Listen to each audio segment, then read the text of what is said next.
I'm going to read from the Gospel according to Mark, chapter 6, verses 14 through 29. I tried to tell the Lord, I don't want to preach from this gospel. I don't want to do this one. I said, God, we have children in the sanctuary, and, it's about John getting beheaded, and,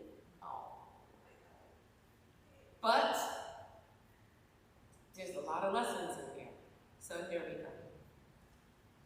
Now King Herod heard of him, for his name had become well known, and he said, John the Baptist is risen from the dead, and therefore these powers are at work in him.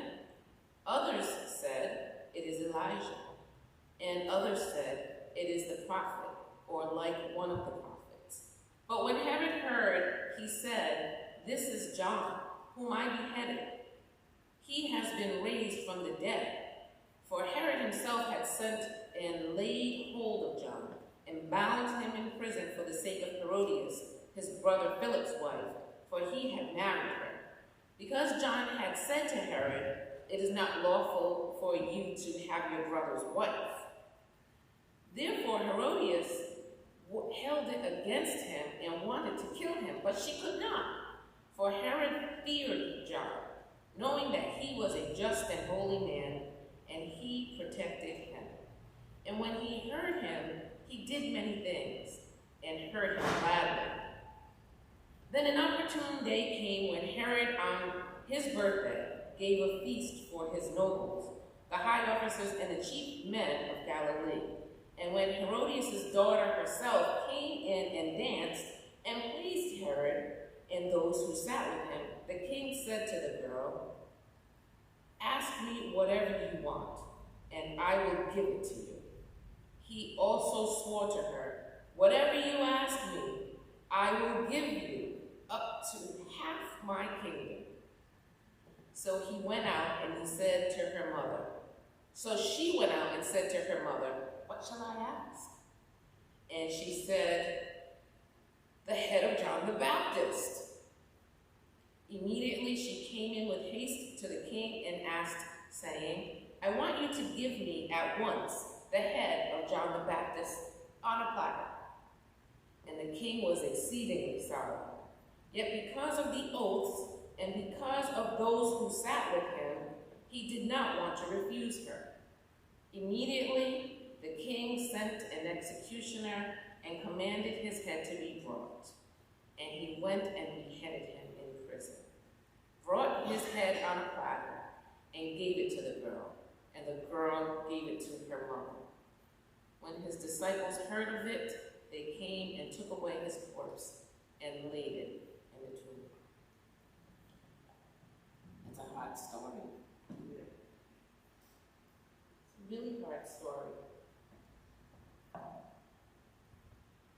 And you can tell in that story that King Herod did not want to do that. He was not feeling that at all. But he bit off more than he could chew in his promise. And the girl, she asked for something bigger than what she should have asked for. And her mother too. But I want to talk to us about conquering fear and looking at the fear that Herod had. Because in this story, in this Bible story, it says that Herod feared John the Baptist.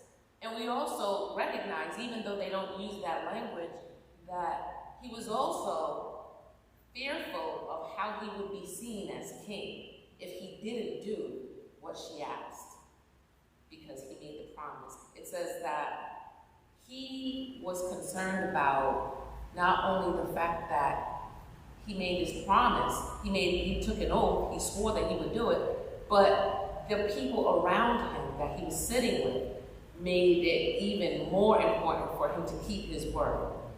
He was afraid of how he would look if he did it. And so I thought about fear and how fear takes over and causes us to do things in a desperate way, in a dysfunctional way, in a negative and unhealthy way. And I started thinking about when we are fearful, we're not really giving enough attention to the fact that God is strong enough to do anything. And that means that we don't have to worry about certain things. We don't have to worry about anything. And when we think about all of the people who had opportunities to be afraid in the Bible, and they showed us what it looked like, I want to use them as our example this morning so that we can look and utilize them to let go of some of the fears that we have. Because I don't know about anyone else, but I try not to be fearful, but I have fears. I'm afraid of some things, and I work on it, and sometimes it sneaks up and I realize, what are you afraid of, Chantel? But it happens. Anybody else? Get scared sometimes? Yeah, so let's talk about that. So the first person I want to bring up is David. I mean, David had every right to be afraid to go fight the giant, right? David's like this, the giant's like this. The giant has this whole set of armor on, a sword, an army of people, and David's like this with a little rock and an elastic thingy. He had every right to be afraid, but David wasn't afraid. David, in his mind, said, I know that guy's bigger. He's even stronger, but he can't outweigh my God. He's not bigger and stronger than God. And so David looked beyond what would be a fearful time and stepped forward in his faith and put the fears behind him. Another opportunity to look at how people moved through possibly fearful moments is when we look at the three boys, Shadrach, Meshach, and Abednego. Now, everyone else is bowing down and they're refusing to bow down. Things must have been getting pretty tense all the times the leaders in that time would say, bow down, Shadrach, Meshach, and Abednego. And they refused to do it. And every time they refused to do it, people were getting more and more angry. And so that's a great opportunity for fear to slip in. Fear could sneak in really easily if someone is mad at you, or if a whole town is mad at you, or the leadership people who can say you die are upset with you and get continuously more and more angry. But Shadrach, Meshach, and Abednego refused to bow down. And they moved past what would have been a fearful time for them. They didn't let fear get in the way. They didn't bow down in fear, and they didn't run away in fear. They went right into that fiery furnace as they were put by people who wanted to make them afraid. And so that's another opportunity for us to think about, why do we have to be afraid? The three boys knew that God could move beyond anything that the leadership in that time could do. They knew that God would deliver them in a way that they couldn't even articulate, but knew it anyway. The other person that I want to point out that had a pretty big opportunity to be afraid was Daniel. I mean, a lion's den, like where the lion is comfortable, really? And Daniel, he was not going to be moved. He was not going to let fear get in the way, and he put his foot down, and he knew that God could do things bigger than him being afraid. And so when we look at our fears, we look at how many times we get ourselves all riled up and start thinking, well, what if this? And what if that? Do you know someone who what ifs all the time? A lot of what ifs? Well, what if this? Well, let's go to the store. Well, what if that? Well, let's go down the street. Well, what if this? You know, and they say what if about everything. Maybe it's It's you, it's okay. But what I want to point out about that what if is it's a hypothetical barrier to you igniting your faith. It's a hypothetical barrier to you igniting your faith. What if, what if, what if? It's a wise thing to consider the possibilities before you make moves, make decisions. Sure. But I'm here to tell you that it's also important not to allow ourselves, because I'm talking to me too, it's important to make sure that we don't get stuck in our fear.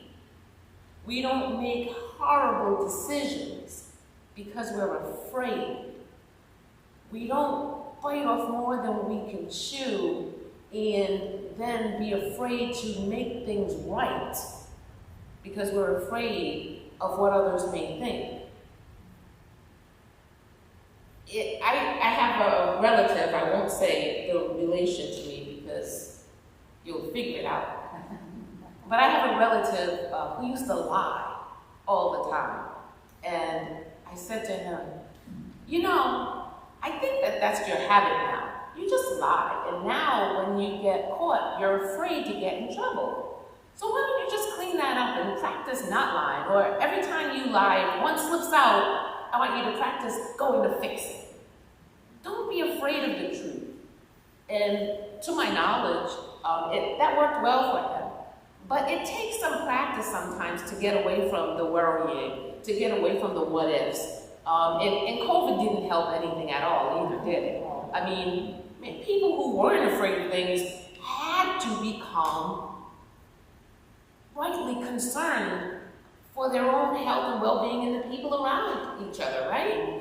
And so, and then it brought on all of the additional stressors of finances, employment, stability, housing, illness, camaraderie, church. But we made it through that part. We made it through that part. And as we go through this next stage of life with COVID in our midst, we have to still be careful and still be cautious and still be wise and still be caring for others around us. But we should not be stuck in fear because God is bigger and stronger than that. And we have excellent examples. There are far more examples than I pointed out. Those are just the really easy ones. But it's important for us to look at when we are